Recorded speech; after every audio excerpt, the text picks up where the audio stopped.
¿Te saludo a la cámara? Ahora en todas las clases hago. Vamos a partir la clase.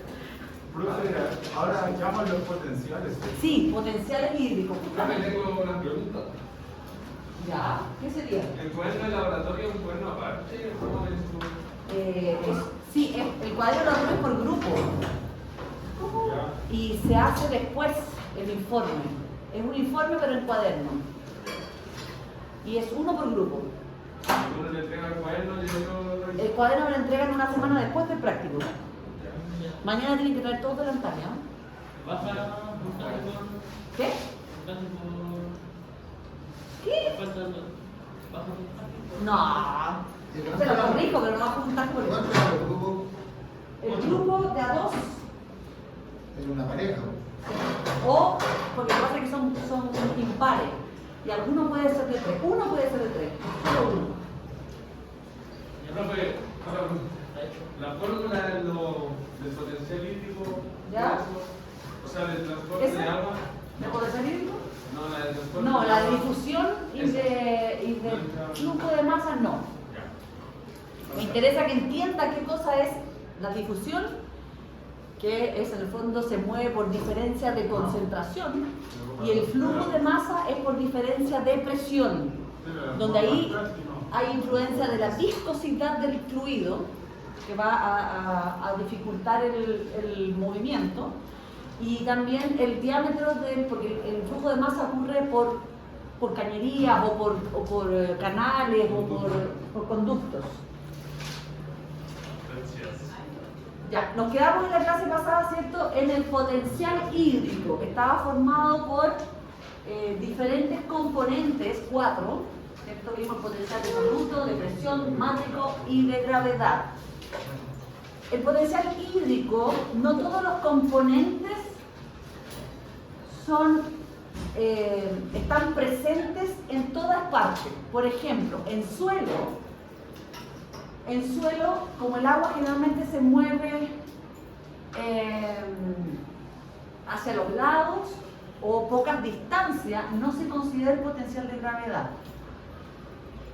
Y tampoco, como el suelo no tiene pared celular, tampoco se considera el potencial de presión.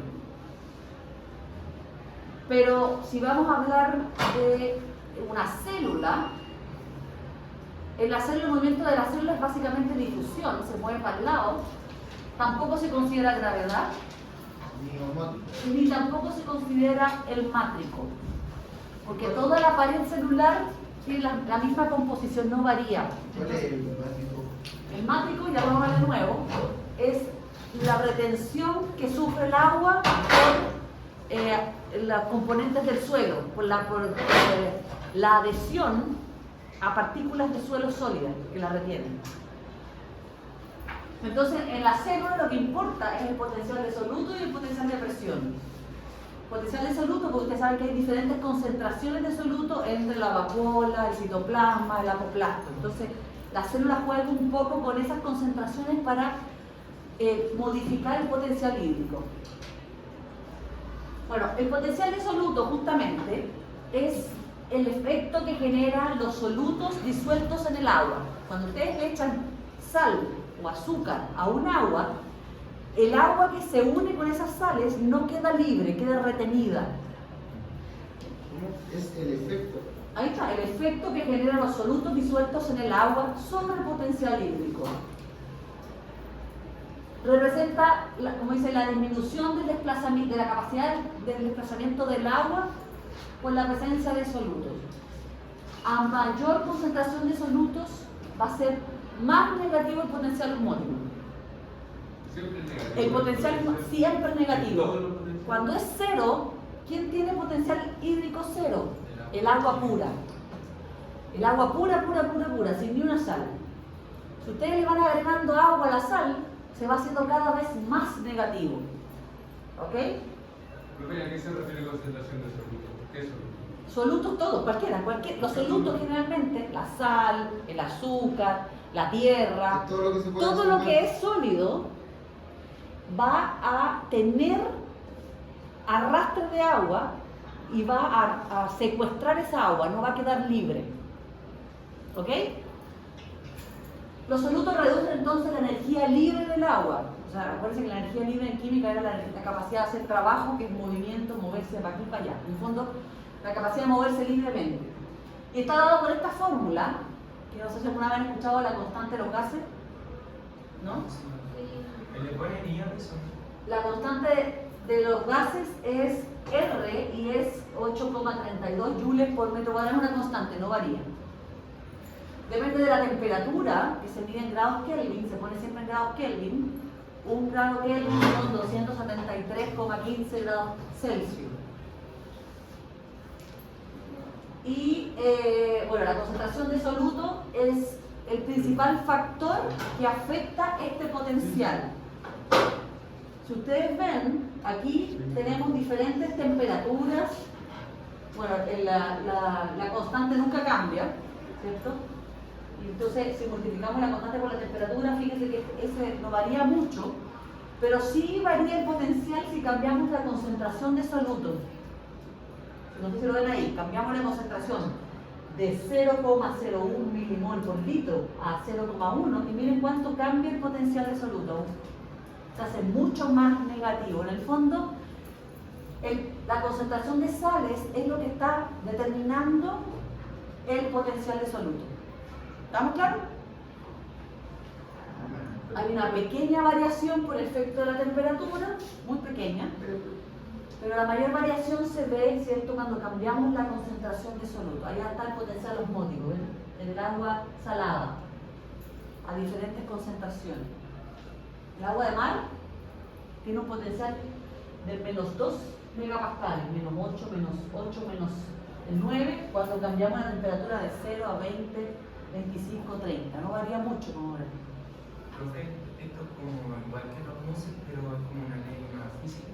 Es que la osmosis, ojo, la osmosis es el movimiento de agua que tú tienes a través de una membrana. Independiente de la concentración. Independiente de las concentraciones, exactamente, porque por osmosis se mueve a través de difusión y por flujo de masa. Pero Esto es el potencial de soluto. A ver, el potencial hídrico es una medida que se usa para ver cuán fácil se puede mover el agua en un sistema. Y está determinado por diferentes potenciales. Los potenciales serían las fuerzas parciales que están afectando este potencial hídrico. Exactamente. Entre eso, la concentración de soluto es un factor que determina si el agua se puede mover rápido o lento, hasta qué punto se puede mover el agua. Pensando en el fondo que la planta tiene que sacar esa agua del suelo. Entonces representa el movimiento, la capacidad de movimiento del agua. El potencial hídrico sí. El potencial de soluto es la retención del agua por efecto de los solutos. Por eso se llama potencial de soluto. Profe, y por ejemplo, el potencial hídrico se mide en diferentes partes de la planta. Sí, y es distinto. Y es distinto. Entonces no es como algo solamente entre el suelo. Vamos a ver que en el fondo la planta modifica el potencial hídrico para poder hacer el flujo de agua, porque la planta, o sea, el agua se mueve de una zona de mayor potencial hídrico a una zona de menor potencial hídrico. Y para hacer ese movimiento, la planta lo que hace es que va modificando los componentes del potencial hídrico para hacerlo más negativo y para llegar arriba más negativo, para hacer el flujo de agua desde el suelo hasta la hoja que está arriba. O sea, Entonces la planta va adaptando La planta va adaptando su potencial hídrico a diferentes alturas para succionar cada vez más. para succionar más agua. Exactamente, eso es lo que hace la planta. Es como lo que hablaba de las otra vez de la cuestión que se iba como sacando un poco para que pudiera controlar. Claro, ese es el concepto físico, pero la planta, lo que pasa es que la planta, al ser biológica y al estar el movimiento del agua regulada por algunos factores, la planta puede modificar esos factores, entre esos la concentración de soluto. porque más sale la hoja, no sé. Claro, pues eso es lo que hace, y los solutos están acumulados en la vacuola, entonces la planta lo que hace es sacar los solutos de la vacuola para hacer más negativo esto y para que se arrastre, y es todo un juego que hace la planta justamente para regular su potencial hídrico. Bueno, después tenemos potencial mátrico, que es lo que me preguntaba usted, que corresponde al grado de retención que sufre el agua debido a las interacciones con matrices sólidas o coloidales. Cuando ustedes mojan algo, ¿cierto? Por más que ustedes traten de secarlo, igual queda una película de agua adherida. Y eso está dado por la fuerza de la propiedad del agua de adhesión, ¿cierto? La adhesión. El agua al tener, al ser un dipolo, se adhiere a partículas que estén cargadas. Las partículas del suelo que están principalmente más cargadas son las sillas, ¿cierto? ¿Ya han pasado su fertilidad? Todavía no pasan fertilidad. No ha pasado nada del suelo. Bueno, la arcilla es una partícula del suelo que está cargada negativamente porque tiene muchos silicatos. Y por eso cuesta un mundo secarla. Cuando se les moja la greda, ¿cuánto se demoran en secarse? Uf, un montón. La arena también tiene la capacidad de retener agua, pero es mucho menor. La arena se seca mucho más rápido. Si ustedes mojan una arena, queda mojada un buen rato. En ese caso de la greda, la molécula de agua hace las interacciones por fuentes de hidrógeno, ¿verdad? Por interacciones, puede ser puentes de hidrógeno, sí, y también puede ser por interacciones electroestáticas, por carga. ¿Cuál molécula se atraía en el caso de la greda? La arcilla en sí está cargada negativamente. Entonces lo trae la parte positiva. La parte positiva. En ese caso serían los hidrógenos. La parte de hidrógeno, ¿sí? Bueno, todas las partículas y todas las cosas sólidas tienen la capacidad entonces de adherir el agua y bueno, el agua está a su vez unida entre ella por la cohesión, ¿cierto? Y por otra parte tenemos que al agua no le gusta mezclarse con el aire, entonces prefiere juntarse con la partícula que con el aire. Entonces por eso es que queda una película de agua siempre bordeando las partículas de suelo, porque depende un poco, ¿cierto? Como vimos de la ay, no puedo decirlo. Bueno, sí, cuán hidrofóbico es o cuán hidrofílico es. No puedo decirlo. A medida que se van vaciando, si nosotros tiramos un vaso de agua, o sea, tenemos un vaso con arena y le echamos agua, ¿cierto? Si le hacemos hoyo abajo, el agua va a caer, ¿cierto? Inicialmente el agua va a llenar todas las superficies, todos los espacios que hay entre partículas las va a llenar. Pero por el efecto de la gravedad, el agua va a caer y se va a ir vaciando algunos poros, ¿cierto? ¿Sí o no? Se va cayendo el agua que no está siendo adherida a la partícula del suelo. Y a medida que se va perdiendo el agua, porque se va secando, la que queda pegadita a la partícula está siendo retenida muy fuerte, cada vez más fuerte. Y es más difícil de sacarla. Mientras menos agua tiene, más difícil es de sacarla de las partículas que están adheridas. ¿Por qué? Porque en el fondo, lo mismo, por las interacciones, la fuerza de adhesión ¿quién tiene la adhesión? ¿El agua o la partícula? La fuerza de cohesión, ¿cierto? Entre ellas y esta es la interfase que dijimos en la tensión superficial, ¿cierto? No quiere juntarse con el agua, entonces cada vez es más difícil de que se evapore y está siendo retenida. Es un equilibrio así, entre lo que está sosteniendo la partícula, entre lo que están sosteniendo las moléculas de agua entre ellas y entre lo que se está deshidratando y que está teniendo interacción con el aire. Ah, me fui por el otro lado. ¿A dónde me fui? Bueno, el potencial mátrico es distinto dependiendo del tamaño del poro que ustedes tengan o del fondo también del tamaño de la partícula. Mientras más grandes son las partículas, más grandes son los poros, ¿cierto? Mientras más pequeña es la partícula, más pequeños son los poros. Y entonces, el potencial mátrico va a ir disminuyendo a medida que disminuye el tamaño de los poros del suelo.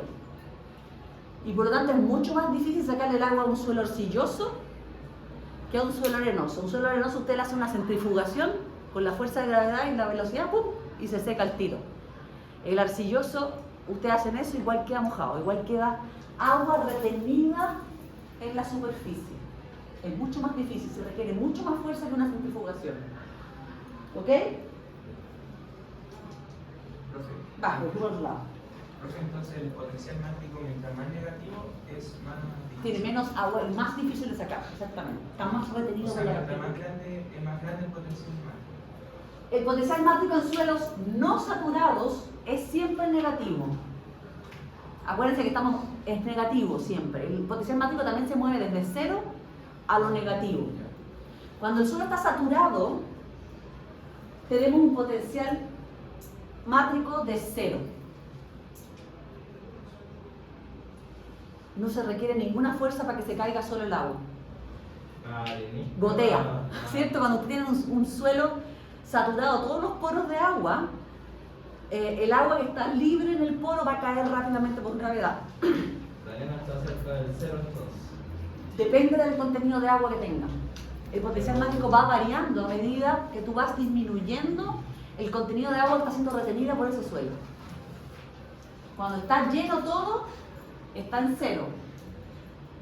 Pero a medida que se va perdiendo el agua, vamos a ver que es agua gravitacional, se va disminuyendo el potencial mágico.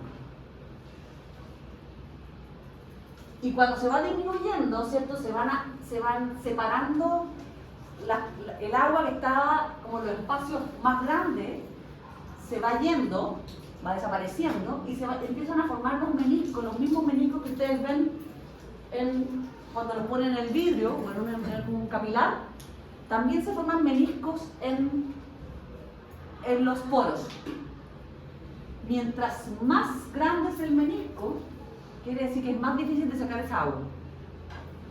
Quiere decir que tenemos más retenida por el poro. Piensen que la partícula de suelo, piensen que en el fondo el vidrio sería como la partícula de suelo que retiene por la fuerza de adhesión. Sí. La fuerza de adhesión, ¿cierto? Queda unida a la partícula de suelo. Bueno, por otro lado tenemos el potencial de gravedad, que como dice su nombre, está dado por la fuerza de gravedad, que es una expresión, ¿cierto? Que es equivalente a 9,8 metros por segundo cuadrado. El potencial de gravedad, la verdad es que nosotros como agrónomos nunca lo pescamos mucho.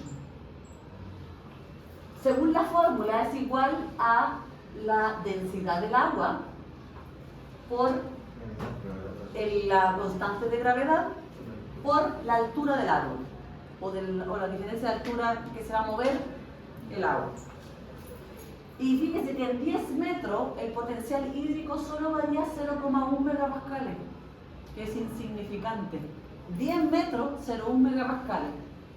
Por lo tanto, ¿qué sirve solamente para árboles que tengan 10 metros? ¿Qué árboles son esos? Forestales. A nosotros no nos interesa. Lo más grande que tenemos, ¿cuánto es? 2 metros. En 2 metros, ¿cuánto valería el potencial hídrico? 0,01.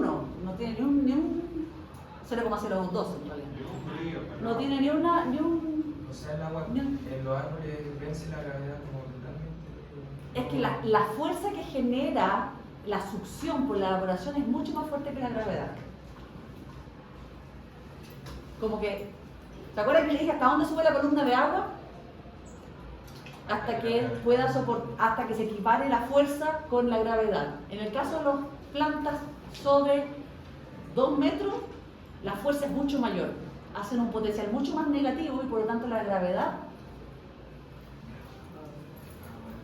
¿Estamos claros? Bueno, el último potencial parcial del potencial hídrico es el potencial de pared, que también se llama potencial de presión, o lo van a ver como potencial hidrostático. Les encanta poner nombres a todo. ¿Cuál es el potencial de pared? Lo vimos en la clase pasada. Cuando una célula se hincha, porque tiene mucha agua, la membrana plasmática tiende a expandirse. Y la pared, como es rígida, o semirrígida, pero porque es más dura en el fondo, genera una presión inversa, como que lo mantiene ahí. Es como cuando uno se pone un cinturón, ¿cierto? Ahí, mantiene la guata ahí apretadita. ejerce una fuerza hacia el otro lado. Ese es el potencial de pared. Y el signo de este potencial de pared puede ser negativo o positivo, o puede ser cero. ¿Cuándo es cero? Cuando la pared no hace ninguna fuerza. Cuando la célula está con plasmólisis. ¿Qué es la plasmólisis? ¿Lo vieron en alguna parte? Ya no tiene nada. Síntesis de plasma. No, como un equilibrio Pura de declaración. equilibrio de Cuando no tiene. planta y o sea, de ordenación. a ver, cuando está la pared celular hinchadita, o sea, pero la membrana plasmática, la célula hinchadita, ¿cierto? Los plasmodesmos pasan por el, o sea, hay un continuo por los plasmodesmos, ¿cierto? Que son estos túneles. Si esa célula empieza a perder agua, ¿qué pasa con la membrana? Empieza a achicarse, se separa de la pared celular, exactamente, y llegado un momento, ¡pum!, se cortan los plasmodesmos. Esa es la plasmólisis. No es simple. Y si ustedes vuelven a hidratar esa célula igual muere. ¿Por qué? Porque perdió la conexión con el resto de las células. Y por más que ustedes vuelvan a echarle agua, no va a volver a vivir. No va a volver a hidratarse, porque ya se murió producto de que se rompió la conexión con los... Esa es la plasmólisis. Plasmólisis. ¿Ven? Ahí está la célula. Ahí está la célula. Ya ven que ahí están separados los plasmodesmos, ¿lo ven? Se pierde la conexión, se separa, se deshidrata. Exactamente. Y ahí la pared celular no hace presión porque ya no tiene la membrana plasmática que le está haciendo la presión para afuera. Ese entonces es nula. ¿Cuándo es positivo? Cuando la presión, en casi todas las células, es positiva cuando las presiones están por encima de la presión atmosférica. O sea, cuando no están en vacío. Todas las células no están en vacío, así que en las células normales, vivas, el potencial de pared es positivo. ¿Y cuándo es negativo? Cuando están en vacío. Cuando están en vacío, ¿qué le pasa a la pared celular? Se chupa. Entonces ahí es negativa. ¿Dónde ocurre eso? En el xilema. ¿Ok? ¿Está claro? Bueno, el potencial de pared obviamente depende de la elasticidad de la pared celular. Hay paredes celulares que pueden ceder un poquito cuando está creciendo mucho la célula, o puede hundirse un poquito y mantenerse positiva cuando cambia el volumen de la célula. Eso está dado por la elasticidad de la pared celular. Cuando una pared celular es secundaria, ¿qué elasticidad tiene? Nada, ¿cierto? No va a hacer ningún movimiento. No es hiperlaxa, como uno que mueve los brazos atrás. No sé si ustedes son hiperlaxos. ¿No? Yo no tengo pared celular secundaria en las manos, ¿eh? Me puedo extender para arriba sin ningún problema. Bueno, el potencial, o sea, la elasticidad es una propiedad que tiene en el fondo la pared celular y se puede medir. Hay una fórmula para medirla.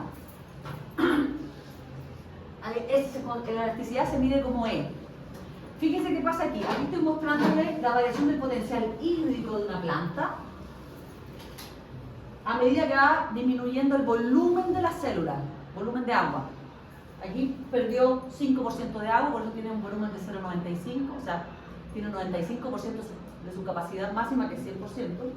Aquí perdió 10%, aquí perdió 15% de agua, por eso estamos en 0,85, aquí perdió 20% de agua, ¿cierto? Que es poquito, perder 20% de agua no es tanto. Miren cómo varía el potencial hídrico de esta planta. Desde, ¿cierto?, 100% hidratado es 0, pero a medida que vamos perdiendo volumen de agua va disminuyendo el potencial hídrico, ¿cierto? Esta curva de acá es el potencial de soluto, que no varía tanto, va disminuyendo, haciendo más negativo, y este que está arriba es el potencial de pared, que si ustedes lo analizan, en el fondo el comportamiento del potencial hídrico es casi igual que el potencial de pared. Lo ven todos, ¿cierto? Se comporta muy similar. Exacto, muy buena observación.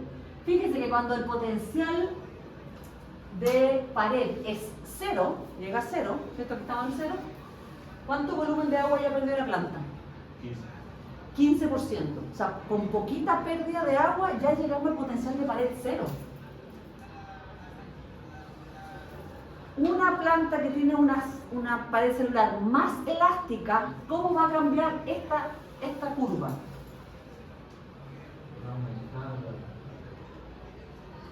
¿Va a ser más así o más así? ¿Qué creen ustedes? Como la primera que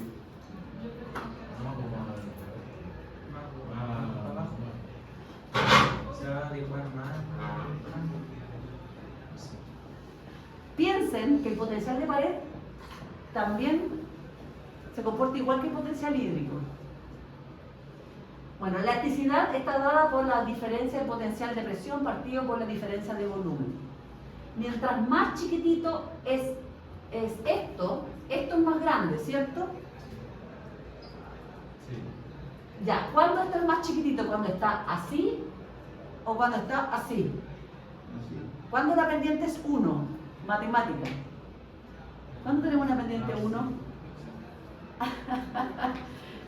Uy, no. ¿Cuándo es 1?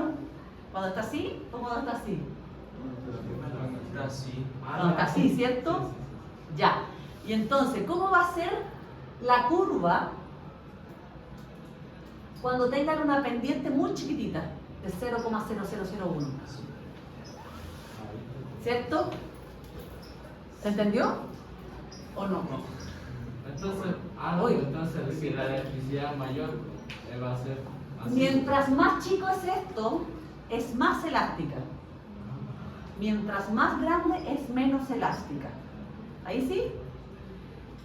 ¿Por qué? Porque fíjense, cuando esto es muy chico, quiere decir que con poca variación del potencial de presión voy a tener una gran cantidad de variación en el volumen de agua. Y eso está dado porque en el fondo la pared puede modificar su elasticidad para ajustar el volumen y no perder las conexiones plasmodérmicas. Porque si corta las conexiones plasmodérmicas tenemos plasmólisis. ¿Se entiende? Entonces, una pared elástica puede modificar su potencial de presión y puede alargar esto así para llegar a 0 cuando ha perdido, por ejemplo, el 50% del volumen de agua. ¿Se entiende? ¿Ahí sí? ¿Qué no entiende? ¿En qué se perdió? Cuando empezó a explicar el video. ¿Qué no hace? Miren, ahí se ve, ¿cierto? Que con el potencial de presión llega a 0, perdiste un 15% de agua. Eso es poquito. ¿Cómo sé que es un 15%? Porque ahí está, 85. Este es el volumen celular. 100% está turgente. Y aquí va perdiendo el agua. Aquí tiene un 85% de su capacidad máxima de agua. O sea, va así, así. O sea, perdió ya 15, la diferencia. ¿Sí? Y aquí ya llegó a 20% de pérdida, porque estamos en 0,8. Aquí cuando llegamos a 0 de potencial de presión, o sea, se hace plasmólisis, la célula solo ha perdido 15% del agua, del volumen de agua. Por lo tanto, esa pared celular no es muy elástica. Si fuera más elástica, puede... Mira, aquí tendríamos que decir, no sé qué valor de presión vamos a 0 partido por 15. Vamos a poner 0,1, no, 0,01. Partido por 15, porque aquí perdiste la diferencia que son 15%, ¿cierto? Este es un coeficiente de elasticidad. Este es otro, 0,01, pero cuando tengo 50%. ¿Quién es más pequeño? ¿Qué número es más pequeño? ¿Cuál? Este, ¿cierto? Y esto quiere decir que llegamos al potencial de pared 0,01, o sea, todavía no hay plasmólisis, todavía están los plasmodesmos, cuando ha perdido un 50% del volumen de agua. En cambio aquí perdió un 15% nomás. ¿Quién es más elástico, este o este? Este, porque puede modificar su elasticidad y evitar la plasmólisis. Entonces, Mientras más chico es el coeficiente, más elástico. Pero mientras más agua pierde, más elástico. Depende de la planta. No todas las plantas tienen esta capacidad. Depende de la pared celular. Dígame. Cuando la pared es más elástica, lo que hace es que mantiene la presión adentro, como que se hace para que no pierda la presión. Acuérdate que el potencial de presión es la fuerza que genera la pared celular cuando te están haciendo así. Es como la presión en contra. Pero si la pared celular achica su volumen, tienes menos fuerza o sea, no es tanta la fuerza que tiene que hacer en contra de la membrana plasmática, pero aún sigue haciendo fuerza. Cuando deja de hacer fuerza y es cero, es porque ya tú tienes todo separado. La idea es que mantiene, al ser elástica, mantiene a la célula manteniendo presión de turgor. ¿Sí? Si no es elástica, se rompe. Y tenemos plasmólisis y muere la célula. O sea, si fuera rígida al tiro habría plasmólisis. Exactamente. Sí. Una pared rígida con 15% de pérdida de agua, que es nada, tenemos plasmólisis. ¿Y eso ocurre en la pared celular secundaria o primaria primaria? La pared celular primaria es mucho más elástica que la secundaria. Sí. Bueno, ¿qué células son elásticas y tienen esta capacidad? No sé si conocen los cactus.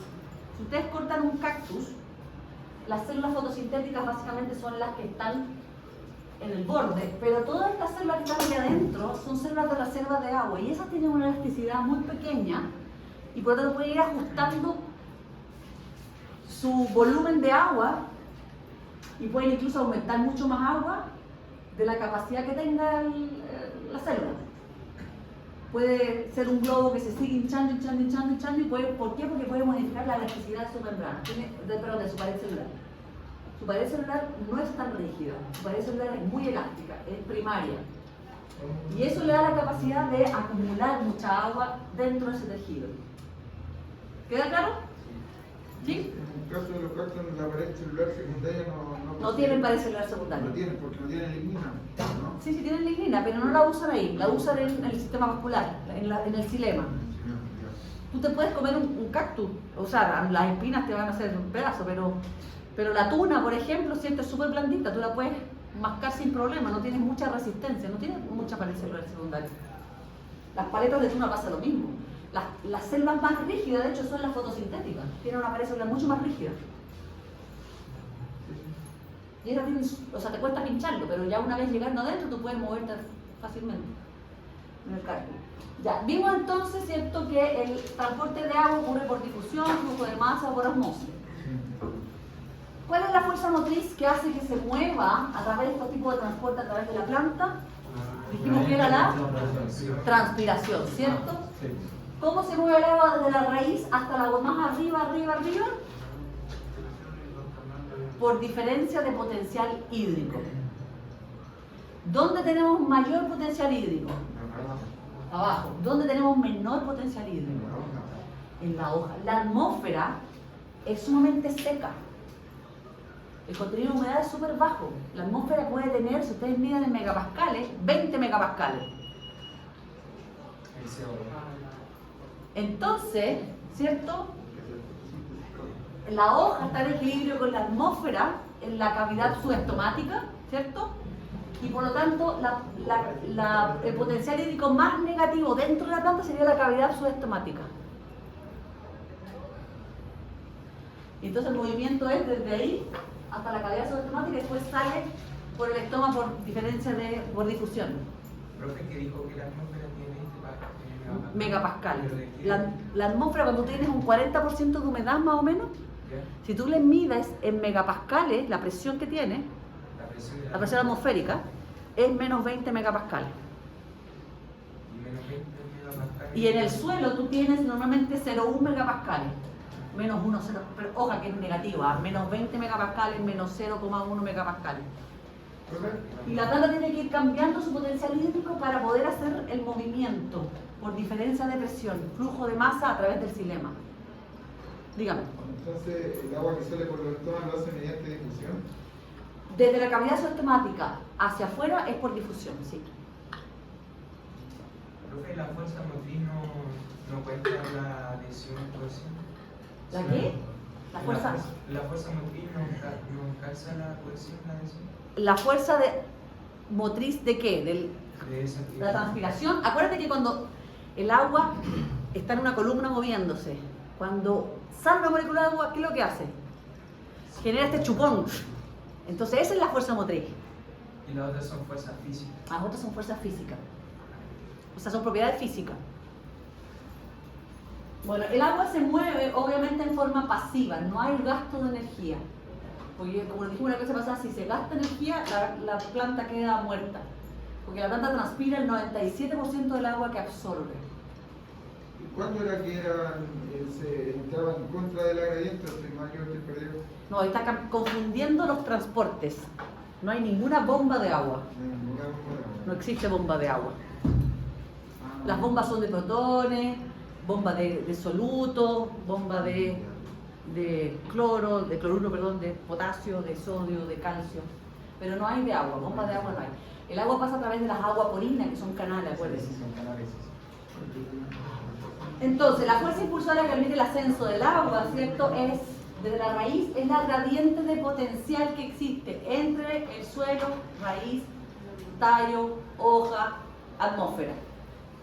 Y tiene que ir desde una zona de mayor potencial hídrico. Acuérdense que, como es negativo, menos 0,1 es mayor que menos 0,5.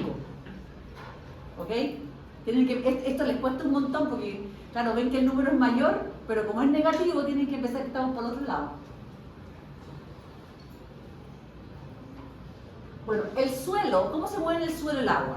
El suelo, ustedes saben que es una matriz de muchas partículas de distintos tamaños. Pero nosotros siempre hablamos de 3 partículas. Arcilla, en inglés, clay, limo y sand, que es arena, ¿cierto? Y hay arena fina y arena gruesa. La diferencia entre ellos es el tamaño. Ahí están los tamaños para que ustedes vean. Ahí están, arena, limo, arcilla. Tienen diferentes tamaños, por lo tanto, los poros que se generan entre medio de las partículas, aquí es mucho más grande, aquí es intermedio, aquí es mucho más chico. ¿Cierto? ¿Estamos de acuerdo? Sí. Bueno, además del limo, de la arena y de la arcilla, tenemos los compuestos orgánicos, materia orgánica, que son en el fondo restos vegetales, principalmente para el celular, que están en descomposición, que no se han podido reducir a tamaños pequeños o a moléculas más pequeñas, y que tienen muchas cargas negativas y positivas. Y los otros son ya producto de la descomposición de la roca madre. Ustedes tienen óxidos de hidróxidos de hierro y de aluminio, que también están cargadas positivamente. ¿Cuáles partículas están cargadas? Arcilla. Por eso los suelos más fértiles son arcillosos. ¿Por qué? Además de tener más agua, retienen más nutrientes minerales. En cambio, la arena se percolan rápidamente. Tú mojas y se van en el agua en solución, porque el agua es el mejor solvente y se lo lleva. Y no quedan retenidos. En cambio, la arcilla puede retener algunos. ¿Y el limo? Ahí nomás. El limo nada. No, el limo tampoco. No tiene ni una carga. Y la materia orgánica es el otro que retiene los nutrientes. Por eso también la materia orgánica es... Suelos con alta materia orgánica son suelos fértiles. Por lo mismo, porque retienen los nutrientes. Bueno, en el suelo la verdad es que ustedes no tienen un suelo 100% arcilla, un 100% eso existe, sino que ustedes tienen agregados que mezclan arcilla, arena, limo, tienen ahí el calcio entre medio, los protones. Esto es un agregado de suelo. Y ahí está la materia orgánica, que es fundamental porque hace que el suelo esté justamente como agregado y no esté disperso y no lo perdamos por erosión. Esa es la otra importancia de la materia orgánica. Y entonces en el suelo quedan muchos poros que pueden ser llenados por aire o por agua, ¿cierto? Cuando ustedes saturan un suelo y lo dejan que escurra, lo primero que se va a ir es el agua gravitacional. Agua que por gravedad que no está siendo retenida por ninguna superficie por las fuerzas de adhesión, cae por gravedad.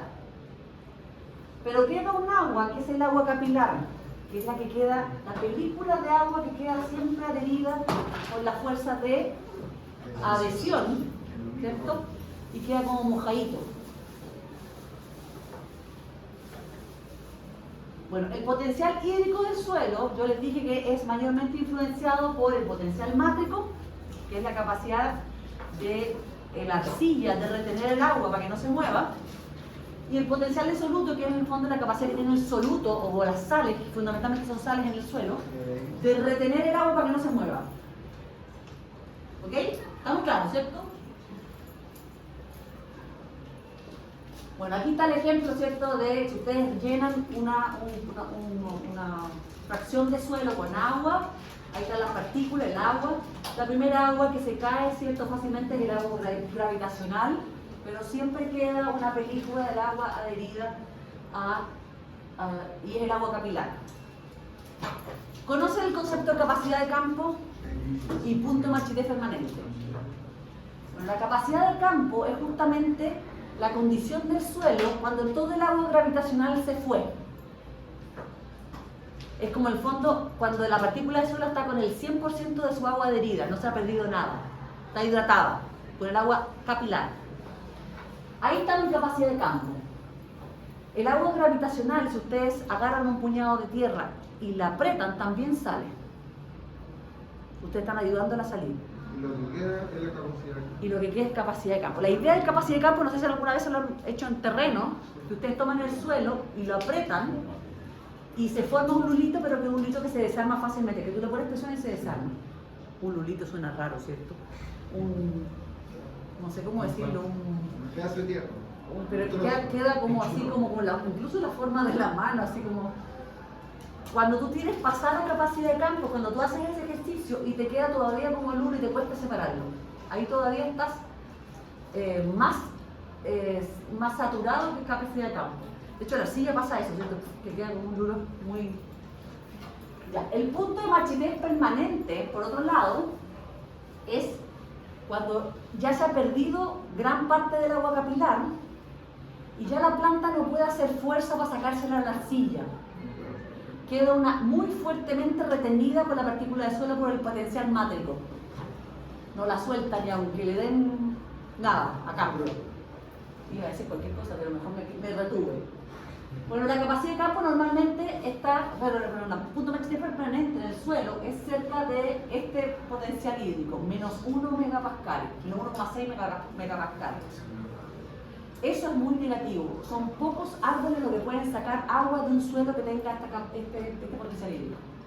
Entonces, el tema del potencial hídrico, mientras más negativo, más puede absorber y mientras menos puede absorber. Mientras más negativo, menos se puede mover esa agua, menos puede ser aprovechada por la planta. Mientras más cerca del cero, más puede absorber. Sí, pero ojo que mientras más cerca del cero, igual está insaturado, entonces no tenéis aire, entonces hay un problema. Uno no puede manejar el suelo con una potencial hídrico cero, porque eso quiere decir que no hay aire, y si no hay aire, tenemos hipoxia. Entonces tú tienes que estar en capacidad de campo, que es cuando ya el agua gravitacional se fue. Ahí tú vas a tener la seguridad de que tus raíces tienen agua y aire. Es un equilibrio de agua con aire lo que tú tienes que tener para el crecimiento de las raíces. ¿Ok? El mejor lugar para que crezca una planta Es en capacidad de campo. Sí. O sea, es entre punto de marchitez permanente y capacidad de campo. Ojo, varía, es un rango. Aquí está. Aquí les muestro, bueno, la capacidad de campo obviamente varía y el potencial mátrico varía en función del tipo de suelo. Porque vimos que las arcillas, al tener carga, retienen mucho más el agua y al ser más pequeña también genera poros más pequeños y por lo tanto retiene mucho más, tiene mayor potencial mátrico, se podría decir. Fíjense cómo varía, aquí el contenido de agua de suelo varía según la textura, cómo varía el potencial mátrico a medida que va perdiendo agua un suelo. El arcilloso versus el arenoso. El arenoso, fíjense que pierde prácticamente casi todo el agua, volumen de agua, ¿ven? Cuando llegan a potenciales mátricos cercanos a cero. ¿Lo ven o no? En cambio, el arcilloso se demora mucho más en perder el agua. Es lento para perder el volumen de agua. Y ustedes en un suelo arcilloso pueden medir diferentes potenciales mátricos con diferentes contenidos de volumen de agua, porque lo va perdiendo suavemente.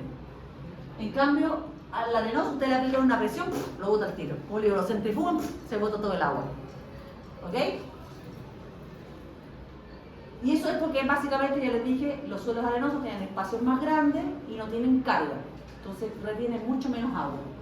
Y los suelos arcillosos, en cambio, tienen por más chico y tienen carga y por lo tanto retienen mucho más el agua en contra de la fuerza de la gravedad. Y por lo tanto tiene una mayor capacidad de campo. Tiene un potencial mátrico mayor en capacidad de campo que el suelo arenoso. ¿Estamos claros? Eso lo van a pasar después de fertilidad, yo se lo estoy como... Bueno, tenemos cierto que en el suelo se mueve el agua por las fuerzas mátricas y por las fuerzas... Cuando digo fuerza también es potencial, es lo mismo. Fuerza potencial es para mí lo mismo, o presión. Vimos que cuando el agua empieza a desaparecer, pucha, se me salió mi defecto, cuando el agua empieza a desaparecer de los espacios, comienzan a formarse los meniscos, ¿cierto? Y mientras más chiquitito sea el menisco, más retiene. Aquí está la ecuación, ¿dónde está? Aquí, para calcular el potencial mátrico de un suelo. Tiene que ver con 2 por, ¿qué sería T? La tensión superficial del agua, que es una constante, partido por el radio de esta curvatura, de este menisco. Profe, ¿y eso cómo lo mide? No, eso con un equipo. Con un equipo lo mide, no, es imposible. Ya, todo eso se hicieron ya, no sé cómo si se hizo, porque yo me imagino que tiene que haberse hecho en laboratorio y haber medido el diámetro, no sé, con microscopio, no sé cómo, y ver cuánta presión generaba. Yo ese detalle no lo conozco. Sería interesante conocerlo. Pero ya está, se supone que seteado. Ya se hizo en laboratorio, se probó y ya uno tiene aceptado que así funciona. Pero trabajan con datos exactos o estimaciones. ¿Perdón? ¿Trabajan con datos exactos o estimaciones?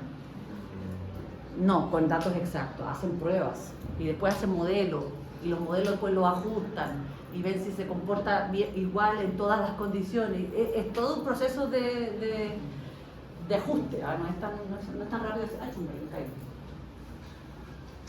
ya. ¿De qué depende? Bueno, entonces, perdón, me faltó el movimiento del agua en el suelo. Entonces, como hay poros y hay una presión, ocurre a través de flujo de masa, largas distancias, como si fuera una cañería, por diferencia de presión, desde una zona de mayor potencial mátrico a una zona de menor potencial mátrico. Siempre la zona que tiene menor potencial mátrico, que tiene el menisco así pegadito chupando, tiene que empezar a reformar el menisco y empieza como a succionar, a chupar, y empieza a chuparle al lado. Y se mueve entonces por diferencia de presión, pero potencial mátrico es lo más importante, porque hacia el lado el contenido absoluto no cambia mucho. Cambia más hacia abajo. Usted tiene más sales arriba, menos sales abajo. Pero como hacia abajo tiene además la fuerza de gravedad que puede empujar para abajo, entonces ahí empiezan las complicaciones. Pero quiero que entiendan en el fondo que cuando la planta chupa generalmente como de las zonas más del lado. Que se mueve por flujo de masa, desde una zona de mayor potencial mátrico a una zona de menor potencial mátrico. ¿Ok? ¿Qué me iban a decir? ¿Alguien me va a explicar? ¿No? Bueno. El flujo de masa va a depender, por lo tanto, ¿cierto?, del tamaño de la gradiente, de cuán diferente es el potencial mátrico de una zona en relación a la otra. Y obviamente va a depender de la conductividad hidráulica, o sea, de qué tan fácil se puede mover el agua sin tener resistencia. Si los poros son más chiquititos, se va a mover más. Si los poros son más grandes, se va a mover más rápido. ¿Ok? ¿Estamos claros? Ya, ¿cómo absorbe el agua entonces ahora la raíz? Porque estamos viendo cómo se mueve en el suelo. Para que haya absorción tiene que haber contacto directo del pelo radicular con la partícula de suelo. ¿Qué es lo que está robando el pelo radicular de la partícula de suelo? El agua capilar. El agua gravitacional no le sirve a la planta. Es el capilar. Tiene que haber contacto directo. Por eso cuando ustedes hacen trasplante, la planta pierde su contacto directo con las raíces, o sea, con el suelo, perdón, se rompe y esas raíces mueren. Y la planta sufre un estrés y ustedes la cambian al nuevo ambiente y tiene que formar nuevamente raíces para que hagan las nuevas conexiones. Por eso cuando uno hace un trasplante tiene que llevárselo con algo de tierra para no matar todas las raíces. Si ustedes la hacen desnuda la raíz, se muere todo y esa planta va a tener menos probabilidad de sobrevivir. ¿Por qué muere cuando le llega la luz? Porque ahí está generando un estrés. Es que eso depende de las condiciones ambientales. Si tú lo tiras directo al sol y antes estaba en sombra, tú generas estrés oxidativo. Lo hablo más adelante, no se me adelanten las materias. ¿Esas secciones por difusión también? Por diferencia de potencial hídrico ahora. O sea, Acuérdense, el suelo está reteniendo el agua con cierto potencial mátrico, no quiere soltarlo. Y la raíz lo que hace es generar un potencial hídrico más negativo para chuparlo, para secarse. tengo la duda porque entonces la difusión, ¿cuál es? Dijo que era transporte. La difusión es cuando tú tienes alta concentración de algo, baja concentración de algo y se mueve por diferencia de concentración. Mucha agua, poca agua. Pero aquí estamos hablando de potencial, que son presiones. Y si tú tienes presiones involucradas, estamos hablando de flujo de masa. ¿Ok? La difusión es lo que ocurre, por ejemplo, en una célula con otra célula por el plasmodermo. Ahí tienes difusión, porque aquí esta célula tiene más azúcar que esta, entonces se mueve por difusión de una zona de menor concentración, mayor concentración en una zona menor. Realmente la difusión se habla más de los solutos, no del agua. Bueno, ¿dónde están los pelos radiculares? En las raíces activas, ¿cierto? Y que generalmente están como en las puntitas, donde están los puntos meristemáticos. ¿Se acuerdan de los meristemas que estaban aquí? Sí. El meristema apical del brote, y que habían zonas de la raíz. Bueno, aquí está, ¿ven? Esta es la puntita de la raíz, 0, ahí. Y mientras vamos avanzando en centímetros, vean cómo es la cantidad de... Esta es la tasa de consumo de agua por segmento. ¿Dónde se consume mayormente el agua? Los primeros, ¿cuánto? 12 centímetros de la raíz. ¿Qué pasaba aquí? Ya la raíz está lignificada. Pared celular secundaria, hidrofóbica, no hace ninguna succión, el agua no pasa. Solo las raíces blanquitas que están cercanas a la puntita son las que absorben. La raíz primaria. Es que la raíz primaria es esta. Es la primera que sale de la raíz, o sea, de la semilla. Esa es la primera. Y estas son secundarias. ¿Perdón? ¿Esa es la primera que se significa? La primera que se significa, sí, tienes razón. Sí, una vez que ya sale la secundaria, esto ya está lignificado. Sí. Bueno, eso para que recordara, ¿cierto? Las partes de la raíz, la zona meristemática, donde está en división celular, ¿se acuerdan? Y ahí está el centro quiescente, que son las células madre, ahí está la cofia, ¿se acuerdan? O casquete que protegía la raíz, la lubricaba para que cuando vaya creciendo no se vaya rompiendo las células. Después viene la zona de elongación, donde empiezan a producirse la diferenciación de algunos tejidos, y después viene la zona de maduración, que es donde aparecen los pelos radiculares. Mayor cantidad de pelos radiculares, que se correlaciona, ¿cierto?, con lo que estamos viendo ahí. Esta zona tiene mayor cantidad de pelos radiculares. Sobre todo aquí, ¿ven? Es la zona que más tiene pelos radiculares. ¿Por qué? Porque es la que más absorbe agua. ¿Por qué? Porque tiene mayor superficie de intercambio. Mientras más pelos radiculares, más superficie de intercambio. Más puede chupar agua. Bueno, y el agua, ustedes saben, ya lo vimos, se puede mover vía apoplástico y la otra es vía simplástica. La vía apoplástica, ustedes recuerdan que era por fuera de la célula, a través de los poros de la pared celular. Acuérdense que la pared celular es una reja, una rejita. El agua se puede mover por ahí, pero nunca ha entrado dentro del citoplasma, sino que se mueve por fuera. ¿Ven? Va por fuera, por fuera, por fuera, por fuera. ¿Hasta dónde llega por fuera? Hasta, ¿se acuerdan de esta capa? Endodermis. ¿Se acuerdan o no? Pero no se acuerda nada de la endodermis. Era una capa suberizada con suber o con suberina, que es hidrofóbica y por lo tanto no deja pasar nada a través de la pared celular. Toda la red está tapada con suberina. ¿Cómo pasa? ¿Perdón? ¿Cómo pasa? A través de transportadores. ¿Acuaporina? Aguaporina, justamente. ¿Pero activo con energía? No. Abren los aguaporinos y pasan. Porque si se fijan, el depósito de esta suberina es por los lados. Pero aquí no tenemos suberina. Entonces el agua puede llegar ahí y entra a la célula vía transportadores. Y pasa hacia el otro lado vía transportadores. Pero no puede pasar atravesar ahí, porque tiene esta capa a través de la pared celular. Es un cinturón. No es que toda la célula esté con suberina, sino que es solamente un cinturón. Pero igual se detiene. En el contacto entre célula y célula, si se fijan ahí. Porque así se evita perder el agua como de adentro. Entonces, No, es para que controlar. Acuérdense que la endodermis es una aduana que controla todo lo que entra al sistema vascular. Es el punto de control donde nada puede pasar por aquí, porque si algo entra al sistema vascular, tiene flujo de masa, se mueve a todos lados. Si entran virus, si entran bacterias, cualquier cosa, se puede propagar por toda la planta. Entonces, por eso es que la planta tiene este sistema de seguridad. Es el que cuando dijo que la planta absorbía oxígeno, Absorbía oxígeno, no. que por las raíces que se bloqueaba, hay una parte que se bloqueaba, ¿no? No, oxígeno no absorbe la planta por las raíces. No. Estamos hablando de respiración celular. Se confunde, me está mezclando todo.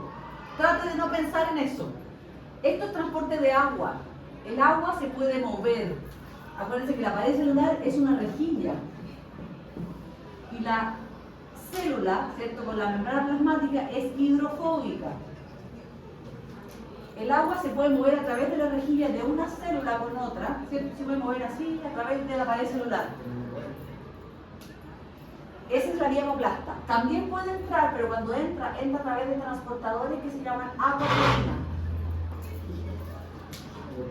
Y ahí ya pasaría, y una vez que entra pasa a ser sin plástico. Porque se mueve a través de plasmodesmos a la otra célula. Vía por difusión. ¿Sí?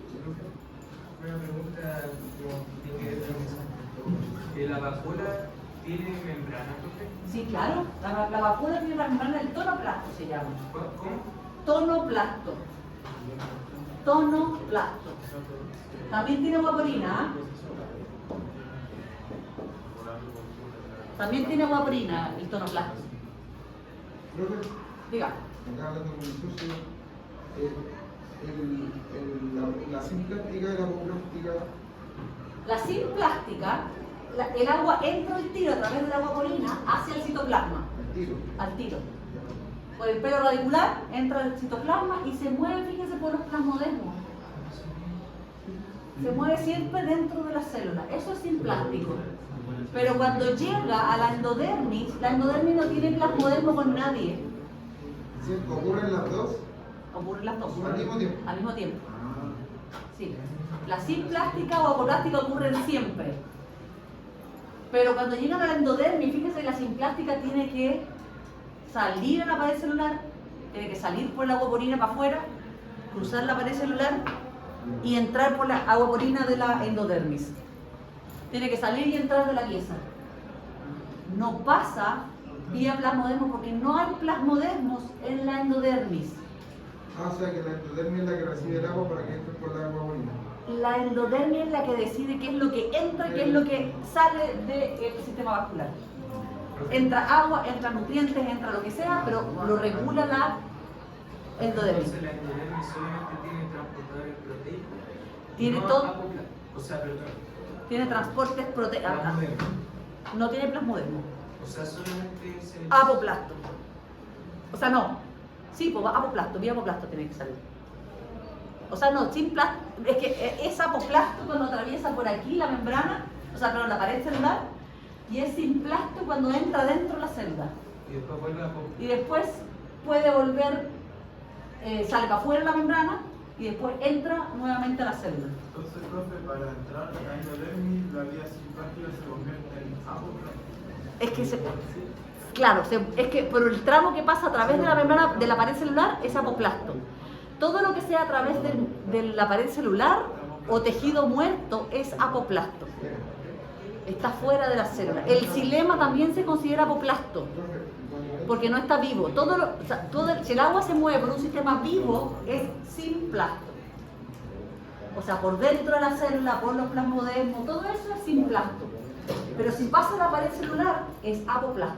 Entonces, para resumir, cuando absorbe el agua la planta, tenemos dos opciones, que es la apoplástica y la simplástica. Exacto. La simplástica se mueve por los plasmodermos Sí. hasta llegar A la endodermis. a la endodermis, pero tiene que salir de los Y ahí plasmodermos. tiene que salir, no tiene plasmodermo, sale a la pared celular, Por eso apoplástico. tiene que salir de los plasmodermos, sale a la pared celular, Exacto. entra por las sarcoporinas y ahí vuelve a entrar a la Y ahí de nuevo puede ser apoplástico o sin plástico. Ahí de nuevo se vuelve a dividir como le sea más fácil. Apoplasto o sin plástico. O sea que dentro de la endodermis también hay sistemas de apoplasto y simplástico. Es que la endodermis obliga a que el paso sea a través de sin plasto. No, pero adentro de eso. Sí, pues. Adentro, sí, pues, el sistema vascular Tiene esos dos sistemas iguales. también. Ah, Sí. Profe, Dígame. entonces, ¿la endodermis tiene plasmodermo? No tiene plasmodermo. Y tampoco tiene conexión apoplástica. Solamente permite el Es cambio que sin plástico. esta banda de Caspari te prohíbe que pase el agua a través de esta pared celular que está ahí. Como por fuerita. No te deja, está bloqueado, es como una barrera.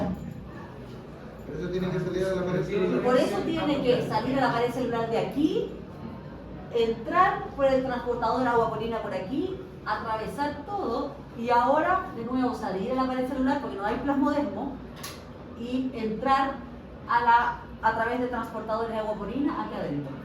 Y aquí te podemos ver nuevamente vía simplástica o vía apoplástica por la pared celular. Y si llega el xilema, como el xilema es un tejido muerto, por adentro, se mueve por dentro el agua, porque por aquí imposible, por dentro sigue siendo apoplástico porque es tejido muerto, no hay citoplasma. ¿Ok? ¿Queda claro? Ya, ahí está la aguaporina, ¿ven? Que es una proteína, o sea, dos proteínas que forman un coro y el agua se mueve ahí. Ven que tiene cargas y el agua se va moviendo como esos jueguitos que ustedes juegan, no sé si cuando tiran una... ¿no? Eso del botón. Eso que se mueve así, tratando de achuntarle a los puntos que están abajo, ¿no lo han probado nunca? Así se mueve. ¿Ven? Ahí es para que vean. También puede entrar CO2, aparte del agua. Bueno, ¿cómo ahora? Ya entró sin plasto, apoplasto, ya sea por flujo de masa o por difusión. ¿Cómo ahora se mueve para el resto de la planta? Si ustedes agarran una planta joven, la ponen en un vaso lleno de agua, le cortan el tallo, ¿qué va a pasar? Se mueve. Bueno, aparte que... Muy buena. Muy buena respuesta, me dejaste ahí. No, pero en los primeros minutos, ¿qué va a pasar? Sale ahorita para arriba. Exactamente. ¿Saben por qué? Porque está tomando el xilema. Pero, ¿por qué se mueve el agua? ¿Por qué el agua va a entrar dentro del xilema? Si tiene que pasar por los aguaporinas, es una resistencia, pasar por la pared celular, meterse por la aguaporina porque el endodermis está molestando. Existe en el xilema una acumulación constante de solutos. ¿Para qué hace la acumulación de solutos? ¿Qué hacen los solutos con el potencial hídrico? Lo disminuye. Lo hace más negativo, ¿cierto? Entonces, pues, el xilema de las raíces tiene un potencial hídrico más negativo Por eso, sí, sigue funcionando. que lo que está afuera. ¿Y eso cómo se puede evidenciar? Si ustedes cortan la planta, pum, van a ver que el agua tiende a subir, porque se está moviendo por diferencia de potencial hídrico. Y eso, si ustedes la dejan en un día en que hay una alta humedad relativa o una plantita, de hecho, esa agua puede llegar en forma líquida hasta la hoja. Esto no sé si lo han visto alguna vez, yo creo que en Chile no se da, pero en los países tropicales en la mañana sí se da. Que es que aparecen gotitas en los hidátodos. ¿Los hidátodos, se acuerdan de los hidátodos? No. Son unos poros que tienen las hojas, pero no son los estomas. Los estomas están aquí o aquí. Los hidátodos están en el borde de la hoja, que son las terminaciones de los haces vasculares. La nervadura, ¿ven que termina como en el bordecito? Bueno, cuando en la mañana, por ejemplo, después de una lluvia y con una humedad relativa del aire de 100%, puede darse en el sur, ustedes pueden encontrar que las hojas tienen gotitas de agua en cada terminación de la nervadura. ¿Lo ven? Termina el xilema y hay una gotita de agua. Eso se llama gutación. Eso no se los voy a preguntar, pero es un dato freak que me gusta. Y eso es evidencia del fenómeno que se llama presión de raíz. ¿Qué es la presión de raíz? Es esta capacidad que tiene el xilema de las raíces de hacerse más negativo el potencial hídrico. ¿Para qué? Para hacer un arrastre del agua desde el suelo hacia el xilema. Hay una diferencia de potencial hídrico ahí, para arrastrar el agua hacia el xilema. ¿Estamos? Y ese potencial, pero ese potencial lo hace el La xilema. planta, sí, claro, lo que hace la planta, el parénquima que está alrededor del xilema le transporta solutos para dentro del xilema. Y los solutos Sales. que sean más electronegativos pasan por el xilema. No electronegativo, más potencial hídrico negativo. Potencial hídrico. No me confunda con electronegativo porque hay... Eso hace que la planta Exacto, porque el agua se mueve desde una zona de mayor potencial hídrico a una zona de menor potencial hídrico. Eso tienen que sabérselo de memoria. Eso tienen que salir así, como un disco rayado. Por eso tengo que repetirlo. Ya una vez en el xilema, ¿cierto? El xilema está sujeto a una succión. ¿Por qué? Porque arriba en las hojas se está produciendo la evaporación y es que le digo que esto que ustedes chupan con la pajita. Entonces es como una vía rápida. Entra el xilema y se mueve para arriba. Profe, ¿Qué? leí que el xilema cumple la función de transportar Agua agua y nutrientes más grandes. minerales más chicos. Chicos. Los más chicos, sí. De hecho, el cambio de potencial osmótico se debe a sales, solutos chiquititos, sí, por el xilema. El xilema se hace más negativo con sales. ¿Que transporta el flujo? No, pues las células del parénquima de al lado le tiran sales al xilema para hacer el potencial soluto más negativo, para que se mueva el agua desde afuera hacia el xilema. ¿Sí? ¿Estamos bien o no? ¿Se va entendiendo? Profe, Diga. es que hice una tarea en el laboratorio. ¿Ya? Que era como de los rizobios. Y que. ¿De qué? Rizobios. Ah, ya, es obvio. Que fijaba en nitrógeno. Sí. Y que el nitrógeno se transportaba por el xilema a través del glutamato. Glutamato, sí. Tiene un aminoácido, entonces Sí. el xilema igual puede transportar. El xilema se puede transportar otras cosas aparte de sí, pero en muy pequeña concentración. Sí. Es que el nitrógeno, en el caso, el nitrógeno, el nitrato y el amonio se transportan a través del xilema también. Pero en el caso de los Rhizobium,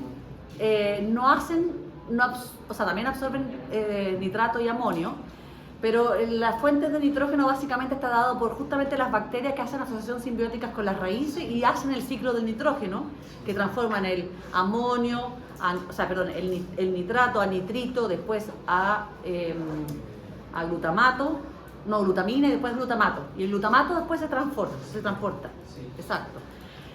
Y de hecho se hacen otros aminoácidos que son los de transporte, que es la asparragina. La asparragina es el aminoácido que se transporta para moverlo a toda la planta. Y después ese aminoácido se usa el amonio, se transfiere a otras moléculas para hacer otros aminoácidos. Exactamente. ¿Es parragina, señor? Asparragina. ¿Puede ir más? Asparragina, sí. Nombre feo. Ya lo vamos a ver después. Ya, esto ya lo vimos, ¿cierto? El xilema son tubos que están a una presión negativa muy similar a la jeringa, que tiene una succión debido a que se está evaporando arriba de las hojas el agua y genera este chupón, que le digo yo, esta succión para arriba. Bueno, el xilema está hecho, la arquitectura del xilema está hecha para que no se formen burbujas, pero de repente, ¿cierto? Pueden producirse, cuando el agua sube muy rápido, cuando hay flujo de agua muy rápido y tenemos altas temperaturas, se pueden generar burbujas que pueden producir lo que vimos que era la embolia. Eso es cuando se ¿Cierto? separa, ¿cierto? Se separa la columna de agua, porque la idea es que el agua, a pesar de que está a las presiones negativas que está sujeta en el xilema, se sigue moviendo como agua líquida. ¿Qué dijimos que pasaba en altura cuando aumentaban las presiones? ¿Qué cambiaba? El punto de ebullición. ¿Qué es el punto de ebullición? Es cuando se transforma del estado líquido al gaseoso. La presión que está sujeta el agua dentro del xilema es como para que se transforme a gaseosa. Pero el xilema está hecho, al ser tan capilar, tan delgado, la mantiene líquida por la fuerza de adhesión y cohesión, y se mantiene líquida. Es simpático eso. Esto no se los voy a preguntar, esto es para que conocimiento general, para que entiendan mejor. Dígame. En altura hay más presión, o sea, el punto de ebullición es mayor o menor. Es menor. Sí. Ya, acuérdense, yo fui a Quito, 2500 metros de altura, y el agua, me tomé un té y estaba a 60 grados, estaba más helado, y dije, no, esta cuestión no es. Esto no es té. La embolia entonces cuando entra una burbuja de aire. Sí, cuando se produce una burbuja, se produce una embolia. Eso es lo que yo le decía. Y esa burbuja puede agrandarse por la presión negativa que hay, la succión se agranda y puede producir una cavitación que todo el vaso colapsa. Ya, no, pero eso, a eso me refería yo en delante. Cuando dije que Ya. En las raíces no pasa mucha cavitación, ocurre más bien en el xilema, en los tallos. Ya, ¿y por qué se genera? ¿Por qué entra? Porque por el movimiento del agua que está subiendo rápido, por las temperaturas, se puede meter una burbuja. Tú cuando haces turbulencia se te generan burbujas. Y por ahí, ¿cómo se llama lo que era como? Cuando tú bates el huevo se hacen burbujas y así. Sí. ¿Cómo se llama eso que era como la norma? Endodermis. Endodermis. ¿No tiene nada que ver con el No, xilema? no. Endodermis está fuera del xilema. Ya me quedó claro. Ya. Estamos bien, ¿cierto? Entonces, bueno. Bueno. Ahí está. La embolia y la cavitación ocurre más frecuentemente en condiciones de déficit hídrico, porque en el fondo el xilema está a una presión más fuerte, está succionando así para poder sacar agua. Cuando hay salinidad en el suelo también, porque para poder sacar esa agua tiene que hacer mucha succión, porque recuerden que hay sales, y las sales disminuyen la energía libre del agua. Cuando hay congelamiento también, porque la temperatura, al congelarse, retiene la columna de agua, entonces también puede producir una embolia. Y hay algunos patógenos, que son unos sinvergüenzas, que producen justamente, liberan compuestos que disminuyen la tensión superficial del agua, y eso hace también que se produzca ruptura. Es parte del mecanismo de ataque de los patógenos. El hongo Ceratocystus ulmi hace eso, ha sido descrito.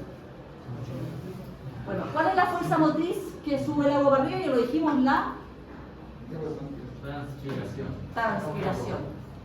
Aquí les muestro qué es lo que pasa con la transpiración. Cuando llega el agua arriba, ¿cierto? Por diferencia potencial al xilema de la hoja, no sé si ustedes recuerdan, tiene el parénquima empalizado, parénquima esponjoso. ¿Se acuerdan de eso? Y el sistema vascular estaba entre medio en unas, ¿no se alcanza a ver? Allá, ahí está, esta es una vascular, ¿cierto? Y está entre medio del parénquima esponjoso. Cuando llega el agua, es liberada en forma líquida al espacio entre el parénquima esponjoso y toda la pared celular de este parénquima esponjoso se llena de agua por capilaridad. Y esa pared celular genera un potencial mátrico, porque está reteniendo el agua en las paredes de esa célula. ¿Ok? A medida, ya les dije que es cierto que cuando se forma un menisco, está en presión, se produce evaporación. ¿Cierto? Se rompe la fuerza de cohesión, o sea, de adhesión, perdón, no cohesión, que digo, y sale volando un agua libre en forma de gas. Hay cambio de estado, ¿cierto? Y entonces, en todo el espacio que hay entre el parénquima esponjoso, hay una alta humedad relativa.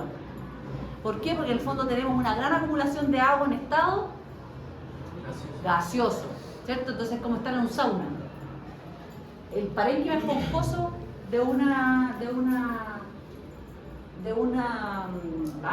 hoja es como estar en un turco, imagino. No sé si es un sauna o un turco, no sé cuál es el que es con mucha humedad, no me acuerdo cuál de los dos. Bueno, ahí les muestro cómo se forma el potencial mátrico. También tiene que ver con el radio del menisco. Mientras más chiquitito, más fuerte hace la presión para retener el agua.